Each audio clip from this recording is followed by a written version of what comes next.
মনে করছেন যে আমরা বিএনপির সাথে নির্বাচনী জোট করতেছি। বিএনপি একটা চিঠি দিয়েছিল এই আসলে বিএনপির নেতা কর্মীদেরকে সহযোগিতা করা আহ্বান জানাইয়া, কিন্তু দুঃখের বিষয়, বাস্তব বিষয়, সবচেয়ে অসহযোগিতারা এই গলাচিপার 10 দিনের এবং পটুয়াখালীর বিএনপির লোকের দ্বারা।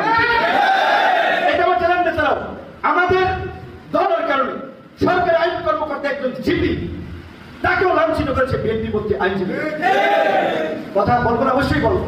বিএনপির শীর্ষ নেতৃবৃন্দের প্রতি আমরা কৃতজ্ঞ ধন্যবাদ জানাই যে তারা সম্মান করে, মূল্যায়ন করে। এই যে ডক্টর ইউনূসের সাথে মিটিং, পত্রপত্রী অনেক গল্প লিখেছে, ডক্টর ইউনূস তারেক রহমানের মিটিং, নেপথ্যের গল্প, অনেকে নিজের মনের মাধুরী মিশিয়ে বানাই লাগছে, অনেকে টুকটাক তথ্য থেকে লিখছে। সেদিন আমি রাত 10টা-11টার দিকে হবে, আমাদের নেতা কর্মীদের নিয়ে আমরা পুকুর পাড়ে বসছিলাম। সেই সময় জনাব তারেক রহমান ফোন করেছে, কণ্ঠ শুনে বুঝতে পারছি অসুস্থ ভদ্রলোক। আমি একটু অসুস্থ, বললাম যে সিনিয়র মানুষ, আমাদের লিডার বলি আপনাকে ঈদের শুভেচ্ছা জানিয়েছি। বললো যে এই যে ডক্টর ইউনূস এখানে আসতেছে, আমরা সাথে দেখা করার জন্য সরকার পক্ষ থেকে বলা হয়েছে, আপনাদের মতামত কি? আপনারা এটা আপনি সিদ্ধান্ত নেবেন, আপনি এত বড় একটা দলের নেতা, আপনারাই সিদ্ধান্ত নেবেন।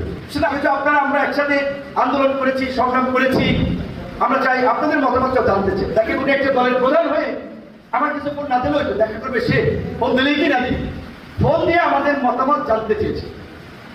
আমরা বলেছি অবশ্যই আমরা বিএনপি সহ বেশিরভাগ প্রায় 90-90 রাজনৈতিক দল আমরা অনেকদিন ধরে প্রধান উপদেষ্টা এবং সরকারের কাছে বলে আসছিলাম যে আমরা দ্রুত সময়ের মধ্যে একটা নির্বাচনী রোড ম্যাপ চাই। নির্বাচন আগে করেন পরে করেন, একটা রোড ম্যাপ দেন। আপনি যে বলেছিলেন ডিসেম্বর থেকে জুন, এই যে একটা অনির্দিষ্ট সময়, এর মধ্যে ঈদ আছে, কুরবানি আছে, রোজা আছে, এইচএসসি পরীক্ষা আছে, কাজে কোন সময়টা পারফেক্ট এই যে আপনারা যাচাই বাছাইয়ের সময় আপনি নির্ধারণ করেন। আমরা বলেছিলাম যে রাজনৈতিক দলগুলো আমরা মনে করি যেহেতু ফেব্রুয়ারির মাঝামাঝি থেকে মার্চের মাঝামাঝি পর্যন্ত রোজা, তারপরে ঈদ, রোজার মধ্যে এই দেশের ধর্মপ্রাণ মানুষ 90% মুসলমান ইবাদত বন্দি মশগুল থাকে, ঈদের আনন্দ, পরিবারের কেনাকাটা, পরিবারের অনেক কিছু থাকে, ঈদের সময় বিয়ে শাদী হয়।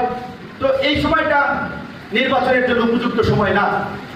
এপ্রিলে এইচএসসি পরীক্ষা হবে, কাজে এটা আমরা যতই নিয়ন্ত্রণ করতে চাই, আর্মি নামাইয়া, পুলিশ নামাইয়া, নির্বাচনের সময় এই দেশের দীর্ঘদিনের যে কালচার, মারামারি, হানাহানি টুকটাক ঘটে থাকে। তো তাহলে এপ্রিলটাও নির্বাচনের জন্য উপযুক্ত সময় না। আবার এপ্রিল থেকেই গরম শুরু হয়ে যায়, মে মাসে ঠাড়া ভাঙ্গা রোদ, এই সময় ক্যাম্পেইন করতে যাবে, অজ্ঞান হয়ে পড়ে যাবে। আমরা